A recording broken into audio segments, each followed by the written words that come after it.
What is up, ladies and gentlemen? We are back with another Tanner Wilkinson podcast. I am your host, of course, Tanner Wilkinson. And if you're watching on YouTube, you can see who we're joined by. But if you're listening on Spotify, we are joined by Tim Gatman. Tim, say what up. What up? What up? What up? How we doing? Tim, new background. Tim, are you in a new location right now? Yes, I moved into my apartment. Breaking in the apartment pod. And yes, it's yeah. We have no Wi-Fi though, so I'm doing this off my phone. There you go. Killing it. We also got Max Stottle. Max, say what up. Hey everyone, how we doing? Just wanted to say before the podcast, if you're keeping track at home, this is the 21st podcast. So you can now have a beer with the Tanner Wilkinson podcast. It is now of drinking age. But as you can tell by the title of today's podcast, it's week one. We got college football. We're going through our picks. We're going through, I think we got 13 games on the slate that we're going to talk about. It's going to be maybe a lengthy one, maybe a quick one, depending on how much detail we really put into this. But all these games are in order. So as you're listening to it, that's how they will be played. We'll start off with game one. That is Thursday night, 6:00 Central Time on ESPN. Boise State at UCF. Boise State comes in as the underdog, plus 190 money line. UCF comes in as the 5-point favorite at minus 175. Over under 69.5. Anyone got any insight in on this game? Boise State's head coach is the old Oregon defensive coordinator, Andy Avalos, and a few Oregon guys transferred to Boise State to play for him. So I'm going to be rooting for the Broncos. Okay. I have that note that Brian Harsin left Boise State for Auburn as Auburn's head coach Gus Malzahn left for UCF. So we have two first-game coaches in this game. This game is obviously played at UCF, so humidity will play a factor, and I don't know if Boise State's going to be able to replicate that in practice. Full stadium back for UCF. Also, I don't know if you guys knew this, their stadium is called the Bounce House. Like, if you look it up on ESPN where the game will be played, it says the Bounce House, so that's kind of interesting. Dylan Gabriel is back for UCF, the quarterback. Threw for 3,500 yards last year, 32 touchdowns, 4 interceptions on 60% completion percentage. My pick in this is UCF -5. I think it's kind of a no-brainer. Take the team. My big thing this week is take the home team. But what do you guys think? Well, with our crowds like 100% in Florida and everything, I assume. Yeah. Yeah, they're probably gonna. Yeah, I think UCF's gonna win. I don't know if they're gonna cover though, and I also think the over might be easy. I think the over might be free. I think more than 69.5 points are going to be scored. I think they're going to score a lot. I think whatever it'll be. They both had really high scoring offenses last year, and Boise and UCF's defense or pass defense is like terrible. And Boise State has like a returning their quarterback's coming back. They have a really good receiver, and then like they're good on offense, so they'll be. I think both teams will score, but like you guys, I think UCF will figure out a way to win at the end. I think it can be a big game though, in the like down the line if both these teams end up being like who gets in Power 5 wise. If there's a bunch of one-loss Power 5 teams or non-Power 5 teams. So let's go to we got another Thursday night game up on the slate. Thursday night, 7:00 Central Time on Fox. Ohio State goes to Minnesota. Minnesota is a 14-point underdog coming in at plus 445. Ohio State -600. Over under set at 64. Tim, what do you like in this? I think it might be maybe close for like a quarter or two, and then Ohio State will just pull away. I think it might be just like a little. It might be close. I'll give it like a quarter for CJ Stroud to like settle in, but I think Minnesota. I don't know. Minnesota, they do have a good offensive line and a good run game though. So if they play it right, they could. Yeah, I don't know. I think Ohio State will end up winning, probably pulling away in the second half. That makes sense. For this, I think this game will be close. I think I have it as a close game, but I don't know if Minnesota actually covers. The bet I like in this is the under 64.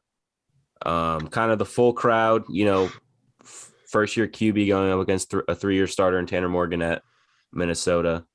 I feel like they're going to run the ball a lot. I think both teams are, but there's a stat. Ryan Day is 17-0 in September, and 16 out of those 17 wins were by double digits. So this game could be ugly. That's all I'll say. But I like the under. I think Ohio State's defense is unreal, so I think they'll probably hold Minnesota less than 14 or less. Stod? I'm going to be honest. I don't know much about Minnesota. All I know is Ohio State gets a few extra days of rest against Oregon. Call that the agenda. Call it what you will. I don't know. I'm not very superstitious, but it is what it is. So this will be a good tune-up game for them. I'm excited to see, or anxious to see where they're at. I think it'll be a good, I think it's a perfect, first game for them in a scenario like this. Yeah. I mean, you don't have to play a real tough conference team, but it's still a good test on the road. Yeah. Yeah. This definitely was probably done to help the Big Ten, but we'll let it slide, I guess, or we won't. Who knows? Next, we move to Friday. We got Friday at 5:00 Central Time on ESPN. North Carolina at Virginia Tech. North Carolina, the favorite, minus 210. Virginia Tech, the underdog, plus 175, 5.5 point underdog. Over under set at 64. For this, I kind of have Oregon transfer QB for Va Tech. Did you know that, Stod? Oh, Braxton Burmeister. He is terrible. He is so bad, dude.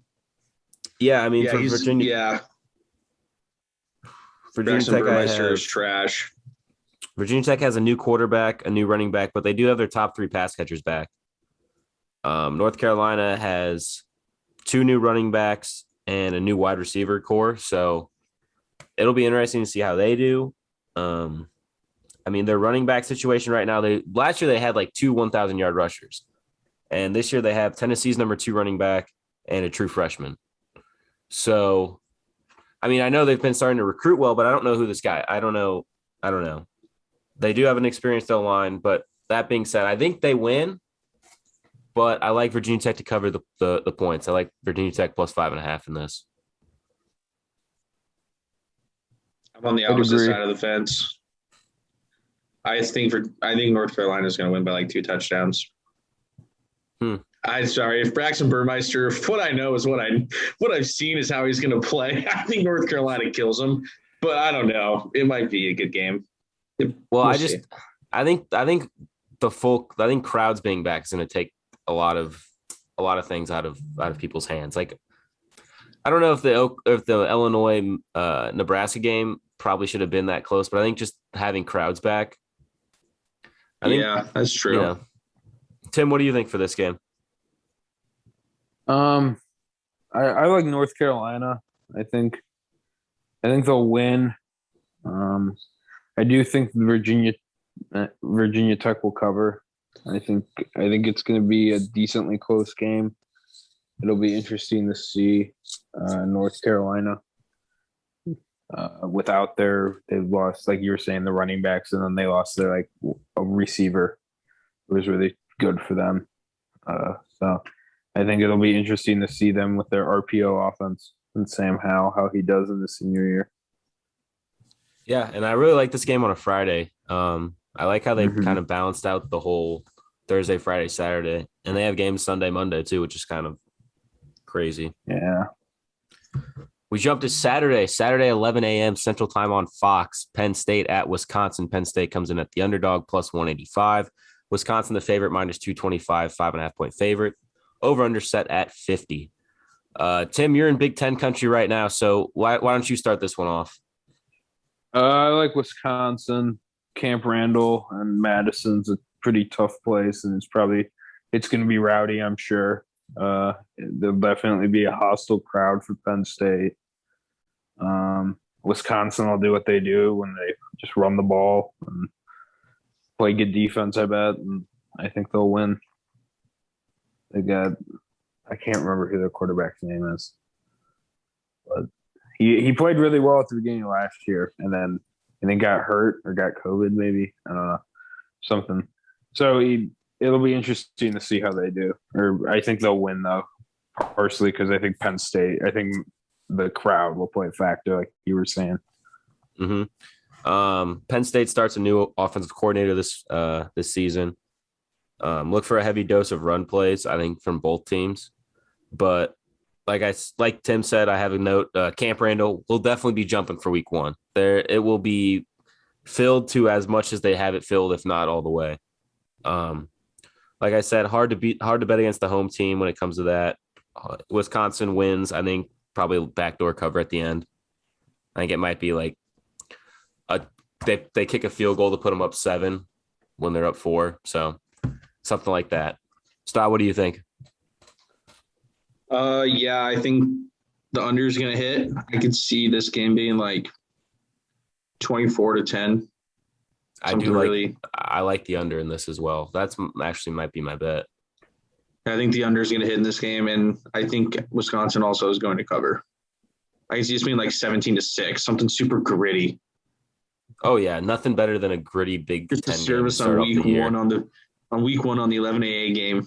Super gritty. I will say the only bad part about having this at the beginning of the year is that we don't get to have at the late end of the year where it's just super cold. Snowing and cold. Yeah. The super cold Big Ten game at 11 a.m. is always awesome. I love it. Let's see. Let's move ahead to our next game. I think this might be the Oklahoma game. Let's go. We get our first podcast exclusive game. Tulane at Oklahoma. Originally was supposed to be Oklahoma at Tulane, but there was a hurricane. Thoughts and prayers to everyone in Louisiana and all other surrounding areas that have been affected. Agenda. Tulane comes in as the underdog. Oklahoma, 31.5-point favorites as of now. Over under sites 68. I will say I got this line earlier this week at minus 26.5. And my bookmaker kind of canceled the bet, which I don't know how that works. I don't know how that's legal, but we'll let it play. The bookie. I'm still going to take this. I mean, I don't have this as my bet, but first full crowd in Oklahoma, so I expect 80K plus. I can't imagine many Tulane fans will be there. Last year. No, we had almost full crowds last year. The Oklahoma State game was iffy. We had a lot of people at the Oklahoma State game. I remember watching that. Yeah. Oklahoma brings back all these weapons, Rattler, Mims, Weiss. Actually, Weiss got hurt. I don't know if that's news. Weiss out a couple weeks with lower leg injury. So that's not good. Him and that other dude are out. What's that other dude's name? That was always out. Long hair. Jaden? Yeah, Hazelwood's starting. Hazelwood will start. Okay, that's good. He'll start. I think this is going to be one-way traffic. Expect Caleb Williams to get some run in the fourth. That's all I'll say. I got Oklahoma minus 31.5. But if you really want to bet on this game, I think the smart bet would be Tulane team under, their team total under. I think they get held to less than 10 or less. This is going to be a rout. Yeah, I was going to say, if I was a betting man, I'd take this under. I can see this being 45-3 or 52-6. Yeah, I don't know. Very close. I don't know if Tulane can put up points, honestly. Tim? Yeah, Oklahoma's going to rout them. I don't really see it. I think it'll be interesting to see how early Lincoln pulls the starters, because I think you could have Rattler could just have a crazy day where he throws a bunch of touchdown passes or something. I don't think Tulane, especially coming from, I don't know. I think they rout him. Also, I will say Tulane with a fire logo. With the wave. Electric logo right there. We move on to our next game on Saturday at 1 p.m. Central Time on the Pac-12 network. Fresno State at Oregon. Fresno State comes in the underdog plus 800. Oregon, the favorite, at minus 1,400, minus 21 in the points. Over under set at 63.5. Stod, this is your team. Take us through it. All right. Well, Fresno State played last week and they beat the brakes off of UConn. So they have 1 week under their belt, but it's UConn. We could have probably beat them. And then Oregon comes in and they're debuting a few freshmen in their lineup. We have a new freshman receiver. He's getting some starting time. Apparently he's starting on the depth chart. And we get Kayvon back. Justin Flo is making his long-awaited debut. So, and then Anthony Brown will be starting at quarterback for us. I don't honestly, if I'm going to be honest, I like the spread more at 20 and a half than 21. I didn't know it changed. So I don't know if I would take Oregon to cover that, but I would maybe take the over. I can see Oregon scoring like 48 to 49 points and giving up like a cheeky like 17, maybe 20 points. And there's your over right there. Well, your team would win by like 30 at that point. So just take Oregon. Take both. Well, you said it's gonna be 49 to 10. So that's like a 40-point victory. I think you just take Oregon. Yeah, fair enough. Yeah, I think it could be like 4 to like 13 at half, something ugly, and then we'll just turn on the Jets. So we'll see. It should be an exciting tune-up before the real game. I will say, while Pivo was down here last week, we were chilling watching the Fresno State UConn game with Ferg, and Ferg goes, "Dang, it would suck to go to Fresno State." And I think that's like the worst. I think that's the worst take ever. Like, it'd be pretty awesome to go to Fresno State, right? Yeah, I think so. Isn't it? It's in California, right?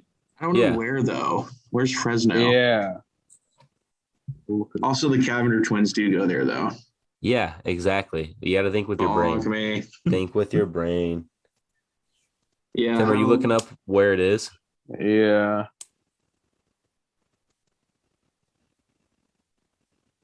Ferg also was like, their stadium is like a high school stadium, and we looked it up, and it's like 50,000 or 40,000. Devontae Adams went there. Same with Paul George. PG. Peach. And Derek Carr. Pandemic P. Okay, so it's kind of inland more. Yeah, it's pretty inland. It's by the Sierra. It's by Yosemite National Park. It's not far from there. Travis Scott song. Good meme. Underrated meme. So do we got we have we gone through this? Does anyone else have anything else to say about? You guys can add anything you want to say to that, by the way. I mean, there's not really much. Webb catches a touchdown. That'd be cool. Nah, whatever, Spencer. Yeah, you let me down in the Fiesta Bowl, Spencer. You're still out of my good graces. I don't even think he played last year. Whatever. Spencer Webb, get on the pod. Get on the pod. Yeah, I'll text him. Moving on, we got our next Saturday slate game, Saturday at 2:30 p.m. We got Indiana at Iowa State. I like this game a lot. Indiana comes into the underdog plus 145. Iowa comes in at the favorite at plus 165, minus 3.5. Over under set at 45. This is going to be a gritty game. We talked about a gritty game in the last game. This one, I think, will be just as gritty.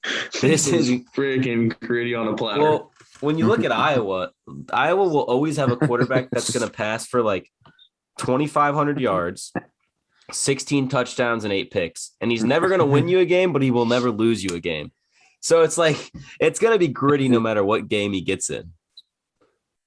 I think Iowa's, I don't know. I think you Iowa at home. Money line, dude. I like Indiana in this one. See, that's the thing. Everyone likes Indiana. Like, I like Indiana too, and that just makes you want to bet Iowa. Yeah, that's a good point. Fade yourself, Tim, but also it's like, don't overthink it. Don't overthink it. Just take it. Yeah, well, and Tim said Penix is going to be in New York for the Heisman ceremony. Yeah, he's got to win week one. He's got to win. He's got to win here for that. So, well, that's what I wrote down. Well. I said if Indiana want to make a run in the Big Ten, this is a must win. I mean, they got Penix back. They got Ty Fryfogle, who might have one of the best names to say in college football. Ty Fryfogle. They still have the Whopper guy. I don't know who Whopper is, so I would assume no. Maybe, yeah. Maybe they have Whopper. They had a guy named Burger like King? Whop or something, like WHOP. Yeah. I think I was going to slow down the game, obviously. I have this being a close one with Indiana winning in overtime. How about that? That'd be Predicting electric overtime. start. That would be a good. Yeah, that'd be pretty good. This is a must-watch game also, by the way. I'm going to have the 2 TV set up probably. Indiana, Iowa will be on the small TV with Alabama, Miami, our next game on the big TV. Ooh. This game played Saturday, 2:30 ABC, Mercedes-Benz Stadium, Atlanta, Georgia is where it will be located. Miami comes in the underdog, plus 700. Alabama, the favorite, at minus 1,200. 19.5 Holy shit. is the spread. Over-under is set at 61.5. Stod, take it away. Well, I'm just like shocked that it's a top 15 matchup and they're still favored by like 20 points. Honestly, I'd probably take it too. These top teams are built different. But I will say I am huge on Miami this year. I love Miami. I love the U. I got correspondence in Miami. I've got my nose or my ear to the ground, just listening in. I think Miami covers. I got Miami, whatever the spread is, it keeps going up. So game day, it might be like minus 20. So I just like Miami getting the points. I do have a stat, though, which is kind of Bama blows people out in week 1 when they play games like this. Yeah, I'm getting a They flashback destroy of Bama, USC. Well, can I? Yeah. Well, this is the stat. Since 2008, Saban is 10-0 straight up week 1 and 9-1 against the spread. Yeah, they kill people week 1. Do you Miami remember the year is- they played Continue. FSU and they just destroyed them? FSU was like number 4, and they annihilated them. It was Miami FSU was good. Miami is 5-0 straight up in September, while Alabama is 20-0 in their last 20 straight up in September. Just in their last 20. Yeah, in their last 20. Their casual last. So that's like 5 years or like 4 years. Yeah, I think I'm going to have to take Bama with the points. Yeah, I'm probably going to take Miami spread. But this will probably be like, I could see it being like a late touchdown makes it 21, and that's the spread, Like it's 14 the whole game, and then Alabama scores a late touchdown, makes it 21, and there you go. But also I think the over might hit. Like I know Alabama is like known for their defense, but they're not really known for their defense as of last year. So maybe everyone's going to score. Also, mobile quarterbacks give Saban a tough time. That's kind of a fact from his past. So I don't know. What do you guys think?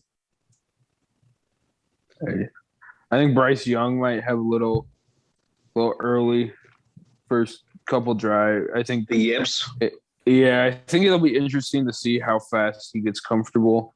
But I think if he gets comfortable, I think they could roll, especially if they get running. If they start running the ball well, I don't even know who their running back is, but he's probably just some monster. So Brian Robinson, I think, or Brian something like that. They also have Chase McKellen, who is their backup, who is an Oklahoma commit who decommitted. So, boo Bama. We don't like Bama. Yeah. I feel like every time I watch like these Bama games, dude, in the opening weeks and stuff, like a lot of the times it's just the team they're playing can't get out of their own way. And they make like the most stupid mistakes. And like they almost make these errors because it's like Bama and they're like in their own heads already. So I think this game is going to it's going to be won or lost by Derek King. If he like can play like calm and mellow and like not get like the game, like get in his own head against a team like Bama and they can like stay in it, well, then I like Miami to cover then. But it's all going to come down to him. Yeah, I agree. It is make or break by Derek King. Yep, we got that at 2:30. Moving on at 3:30 on Fox, we have Louisiana Lafayette, the Raging Cajuns at Texas. Louisiana Lafayette comes out at plus 250 as Texas comes out at minus 320. 8 points, 8.5. I've seen at different spots are where Texas are favorited as, and over-under set at 58. I'll start this off because I was high on Texas and ULL in our preseason show. But Texas went and announced they have a new quarterback. Thought it was going to be Casey Thompson. Turned out to be Hudson Carr. I think I'm out on Texas now. I think I've had enough. Like, I don't understand why Casey Thompson isn't starting, which I'm not mad about because I like that. I would rather have the worst quarterback start. When you see Hudson Carr start, I expect a high-powered running attack with Bijan Robinson. Bijan Robinson is going to be a top 5 rusher this season, 100%. Looking back at ULL, though, they're returning their quarterback, their top 3 wide receivers, their top 3 pass rushers, and their top 3 guys in interceptions last year. So as I'm looking at this, I'm just wondering, is ULL going to win? Is it going to be something that ULL is going to win? But I definitely like ULL plus the points, whatever it is, 8.5, 9.5, whatever you can get it at. I like ULL plus the points. Stod, we talked about how we love to talk about is there going to be a Texas is back game? If they can beat ULL by a lot, I think this could be the Texas is back game. But I see this more as Texas versus Maryland, where Maryland beats Texas. Oh, yeah. No, 100%. We'll be betting on this. I'll be putting this in a parlay. I'm betting on Raging Cajuns money line. This is a vintage Texas Sarkisian game 1 blunder. This is already written. I can see it now. The headlines, like a winning field goal or something ridiculous, and Texas is going to lose. So that's what's going to happen. Okay, Tim, what do you think? I like Louisiana, Lafayette to definitely cover, if not win. I think they're. I think Texas. I don't like the last minute kind of quarterback change, if I understand it correctly, and I don't know. I think that they will. I think Lafayette. I think Louisiana will win. And yeah. What do we got next? We got a big one. Ooh. A big boy. This is a top 5 matchup, ladies and gentlemen. We got Saturday at 6:30 prime time, ABC Bank of America Stadium in Charlotte, North Carolina. Georgia plays Clemson. Clemson comes in as a 3-point favorite, minus 160. Georgia, the underdogs at plus 140. Over under set at 51. 51, just 51, not and a half, 51. This is a huge game. This is one where I will not have the eyes go away from the TV probably for most of it. Oh my goodness, it's going to be electric. Stod, you seem just excited as me, so I want to hear your opinions before I say mine. Well, I'm now just trying to remember our college football top 25s and our bowl games and everything. And I want to say I think I have Clemson winning this game because I also have my campaign for DJU to win this Heisman. And this one started off with quite a bang. He can do pretty well. And I know it's not in Clemson, but Charlotte, North Carolina, I mean, it's about as pretty close to home as you're going to get. So I think Clemson's going to win. I don't know if JT Daniels is going to be able to do this week 1. I don't know about that. But it's going to be a very good game. For this, I got boy, oh boy, is this a good one. Just what a week. Just to take it in week 1. Wow. We have a top 5 matchup. Either team can win, and it wouldn't shock me at all. I mean, Georgia comes in with possibly the best front 7 in college football. Their D-line and linebacking core is unreal. JT Daniels, best QB that's ever played for Kirby Smart, because Justin Fields didn't play for Kirby Smart. Is that what we're going to say? That's technically true. I mean, technically it's true. Clemson starts new quarterback, new running back. Also, did you guys know this cornerback, De'Aaron Kendricks, transferred from Clemson to Georgia and will be playing in this game? This seems personal. Apparently he's awesome. Apparently he's a future NFL starter. This dude's a beast. But according to 247, Georgia comes in with the most talented roster in the country, and I think that leads them to a victory. I got Georgia money line in this. I have Georgia making the playoffs, so I think they got to win week 1 if you want to win, if you're going to try and make the playoffs, especially in the SEC. Tim, what do you think? I think Clemson is going. I'm going to take Clemson. Like you guys have said, I think it's either team could win, and it wouldn't shock me. But I think DJ is going to play really well, and I think having Justin Ross and their O-line, I think they'll be Clemson, and I think that they have a way better coaching staff than Georgia. I think at the end of the day, I'd take Dabo over Kirby Smart. Hot take there, Tim. Very hot take. Hey. So, all right, I like that. We got 2 for. Do you guys both think they cover the spread, or are you just fine with the money line? It's Clemson minus 3. Line. I can see it being like literally a 1 or 2 point game. It's gonna be close as shit. Yeah, it'll shock me if a team gets blown out. I will be shocked. We move on to our not really our late night snack in the pack, but it's the best pack game I think of the week. We got LSU at UCLA Saturday, 7:30 Central Time on Fox. LSU comes in the favorite, minus 155. UCLA the underdog, plus 135, plus 3 in the point spread department. Over under set at 65.5. Stodd, our Pac-12 expert, take us through it. Okay, so UCLA beat Hawaii last week pretty soundly, but it's Hawaii, so I'm not like beating the drum for them.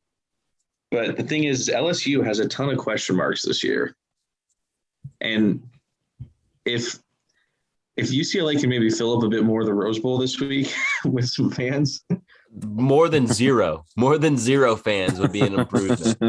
Because LSU is going to travel well for this game. So yeah, they have nowhere else to go. They just had a hurricane.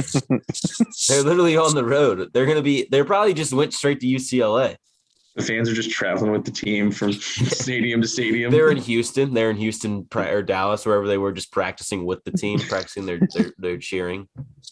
I think, I'm not going to lie, I think UCLA wins this, and I think this is the early coming out game for Chip Kelly and his UCLA team, and people might be like, this team could be an issue this year in the Pac-12, and I think they might get some early momentum with a win here against the ranked Tigers. I like it.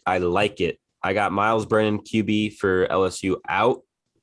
Mac Johnson's starting for UCLA or LSU. So friend of the pod, because there's another Max. So we'll take it. LSU comes in with maybe the most possible or with the most dynamic playmaker.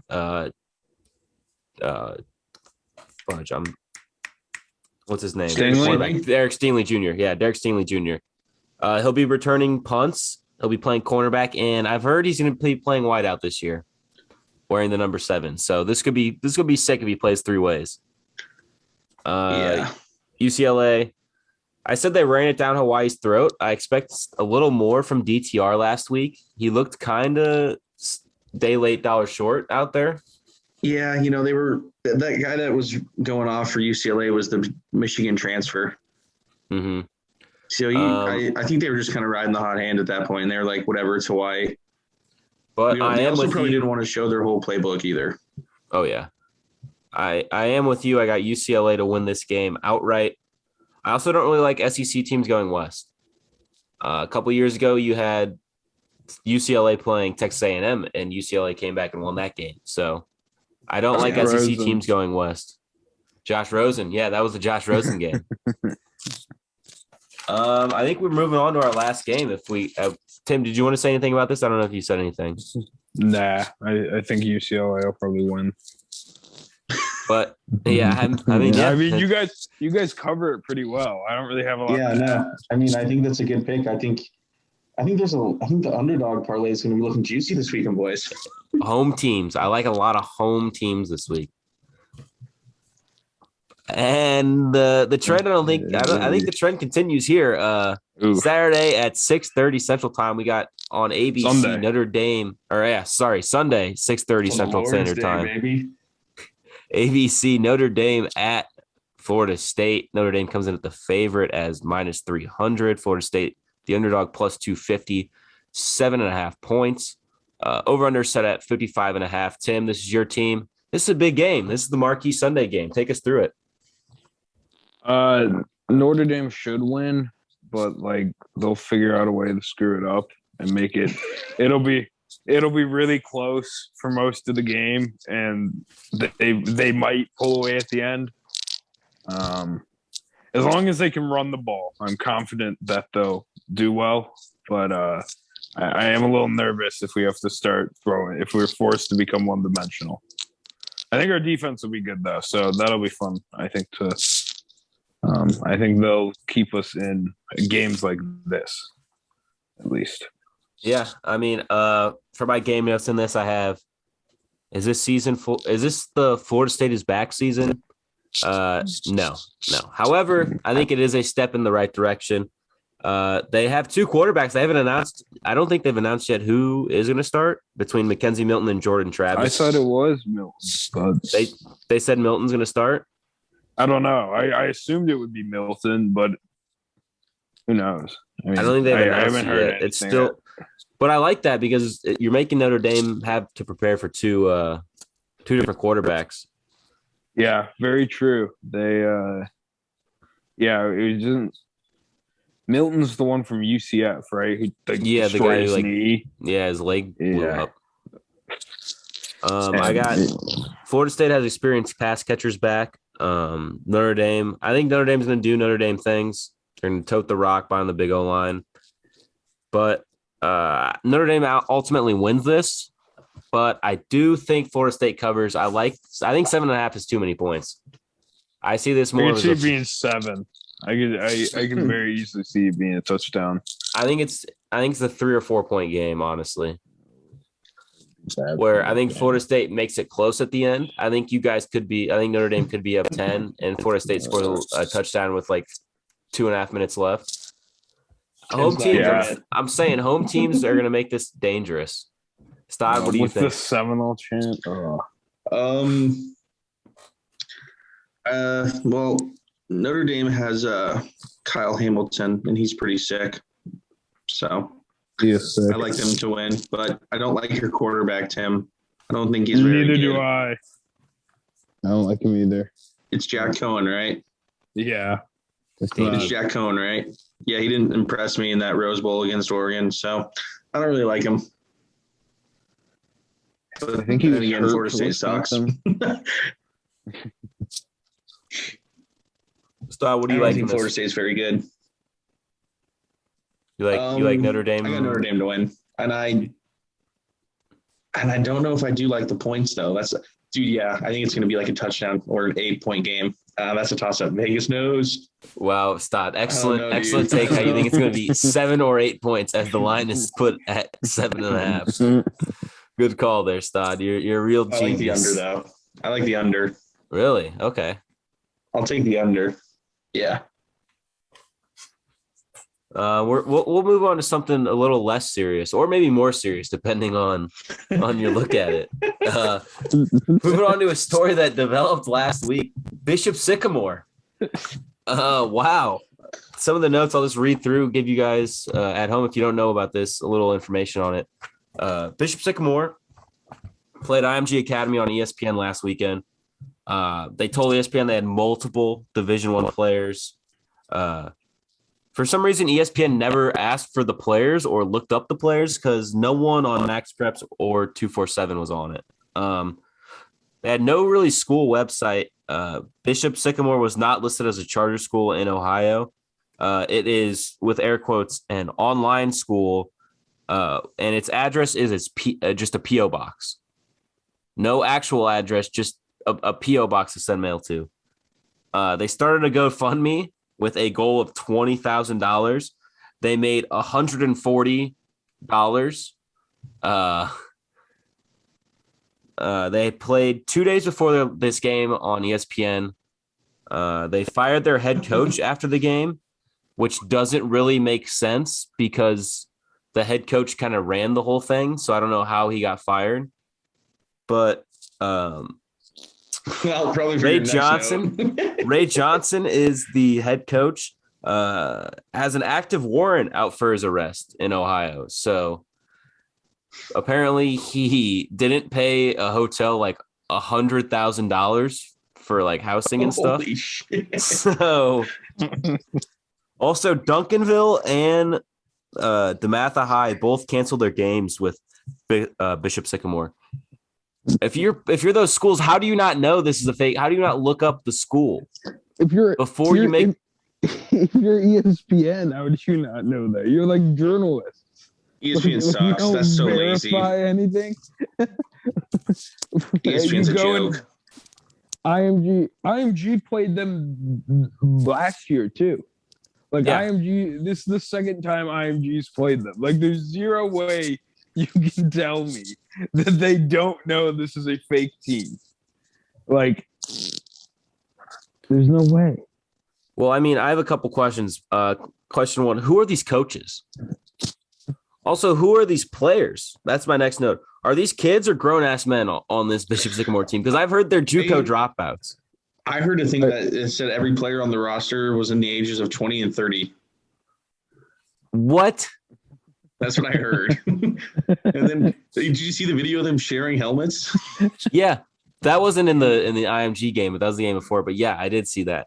Did you also read that that excerpt of an article on Twitter about how like they were promised like all this like housing and stuff in a brochure, and then when they all showed up, the football team put them in like 3 Airbnbs all next to each other, and they made them sleep on like the grounds because they didn't have mattresses, and there was like no adult supervision. These were all like players from like gang affiliates, and like they would all like fight, and they didn't have money. I didn't see the fighting part, but I did see like they were living on the floor. Yeah, and they would have to rob like Walgreens and Walmart because they didn't have food. Jesus. Yeah, this was a mess, dude. Also, like this is crazy. They got murdered by IMG, and they were playing like DeMatha and Duncanville, was just like top 25 schools. Were they just planning on getting killed every single game? Like, were they just planning on losing by 60? Any exposure, I guess. And I have one more note. Like ESPN, dude, what the fuck? Like come on, man. How do you not screen for this? Like, if this is Barstool that put up this event, they would have been shredded. Like, I'm not pro Barstool whatsoever, but like if Barstool would have had IMG versus Bishop Sycamore, they would have been destroyed by the national media. But it's just ESPN, so it's like, oh, whatever. Like, come on, right? Like, this is bananas. Yeah, they should definitely have like made a statement where they're like, yo, our bad. We'll work on improving that in the future. Or just lie and say you didn't know or something. Like, just. Well, I mean, the best part was when like the announcers would like talk about it as the game was going on and they were getting beat. And they were like, yeah, they're like 54 is down, but we don't know who 54 is. We don't have a 54 on our roster. Yeah, like I think it was Steve Levy. Was it Steve Levy? I think it was him announcing the game, and he was like, well, it's 30-0 in the second, and we were promised there was 5 stars on this team, and they don't seem to exist anywhere. And you start to question the health and safety of this game. Is this getting out of hand? Like, you're like, bro, this is bad. Like it's unreal. I can't believe that they let something like this happen. Yeah. Just have no foresight to just be like, maybe we can just look up like who are these? Who are your top 20? Who are your players? Like, give me your top 5 players so we can do some background research on them. It's like, you don't worry about it. Don't worry about it. Trust us. Trust me, bro. Sources. Trust me, bro. That's a wild. It's probably there's probably more stuff that's gonna come out in the coming days. It's gonna be wild. We need a 30 for 30 on this. It's already in the making, I bet. They probably have already jumped on it. I mean, is there anything else we want to really talk about?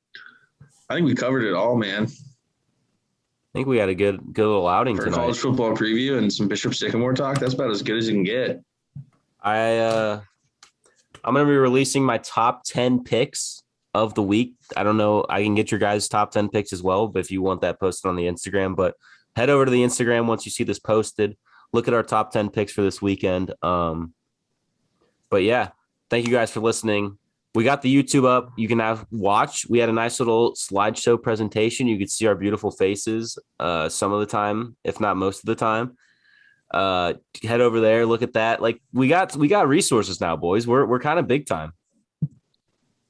Awesome. Good response, boys. I like that. Also, we might be getting big things to come. Big things to come. We're looking to get in the NIL game. Also, might have a couple people on the pod in the upcoming week to get sponsored by the Tanner Wilkinson Pod. Imagine who wouldn't want to be sponsored by the Tanner Wilkinson Podcast. Exactly. Free publicity, baby. I would. Free publicity, free merch. We got to give out merch at that point. Imagine we start selling awesome merch. All right, we can't get down this. This is going to be like an hour episode if we just keep talking. All right, well, follow the Instagram, subscribe to the YouTube page. Just, hook us up. We'll see y'all when we see y'all. Peace.